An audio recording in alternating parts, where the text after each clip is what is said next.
Let's mic देश का मिजाज ईस्ट।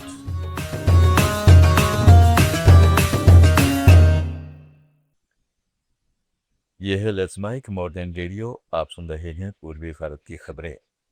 बिहार सरकार ने खान सर के कोचिंग सेंटर के बाहर कल रात हुई घटना पर एक्शन लेने की बजाय उन्हीं पर शिकंजा कसने की तैयारी शुरू कर दी है। शिक्षा विभाग ने कोचिंग नीति बनाने की घोषणा की है। बताया गया है कि अगले 3 महीने के भीतर कोचिंग नीति तैयार कर ली जाएगी। इसी नीति के तहत राज्य के सभी कोचिंग संस्थान संचालित होंगे। कई सख्त नियम बनाए जा सकते हैं, जिसका उल्लंघन करने वाले कोचिंग सेंटर्स पर सख्त कार्रवाई होगी। नई नीति के तहत कोचिंग संस्थानों के लिए आचार संहिता तैयार की जाएगी। इसमें यह तय किया जाएगा कि कोचिंग को किस तरह और किन नियमों के दायरे में रहकर चलाना है। बता दें कि जाने माने शिक्षक खान सर के पटना स्थित कोचिंग सेंटर के बाहर कल रात गोलीबारी और पथराव हो गया था। इस घटना पर भाजपा प्रदेश अध्यक्ष संजय सरावगी ने कहा है कि किसी को भी कानून तोड़ने का अधिकार नहीं है।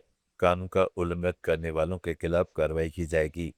प्रशासन स्थिति पर नजर बनाए हुए है और मामले की तह तक जाने की कोशिश कर रहा है। बता दें कि घटना के बाद बड़ी संख्या में छात्र आज अपने शिक्षक और कोचिंग के समर्थन में सड़कों पर उतर आए। छात्रों ने सुरक्षा, निष्पक्ष जांच और शिक्षा के माहौल को प्रभावित करने वाली घटनाओं पर बड़ी कार्रवाई की मांग की है। नहीं, कहीं भी किसी को कानून तोड़ने का अधिकार नहीं है। जो भी कानून तोड़ेगा उस पर कार्रवाई होगी। प्रशासन देख रहा है, उसको क्या मामला है। घटना के बारे में खुद खान सर ने बताया है कि पुलिस जांच कर रही है। गार्ड को इतनी चोट लगी है कि वो कुछ बताने की स्थिति में नहीं है। हमारी कोशिश यही है कि गरीब से गरीब बच्चे को पढ़ाया जाए और इसमें कुछ लोग बाधा बनते हैं, लेकिन हमें प्रशासन पर पूरा भरोसा है। पुलिस प्रशासन ने सजगता दिखाई है। सभी अधिकारी यहाँ देर रात तक मौजूद थे। उन्होंने कहा पुलिस जल्द से जल्द कार्रवाई करे और दोषियों को सजा दी जाए। जैसे पुलिस की जांच आएगी हम लोग को भी पता चलेगा। हम लोग यहाँ कोई लड़ाई झगड़े के लिए तैयार होकर नहीं बैठता है कि क्या हुआ क्या नहीं। जो सबसे पहले इसी जगह जहाँ आप खड़े हैं, यहीं से गार्ड को घसीट के ले जाकर वहां मारा गया। गार्ड को इतना चोट लगा है कि अभी वो कुछ बताने की स्थिति में नहीं है। पश्चिम बंगाल में टीएमसी से निष्कासित विधायक ऋतव्रता बनर्जी ने दावा किया है कि उन्हें करीब 60 विधायकों का समर्थन प्राप्त है। उनके गुट ने विधानसभा अध्यक्ष रथिंद्र बोस को पत्र लिखकर खुद को टीएमसी के रूप में मान्यता देने की मांग की है।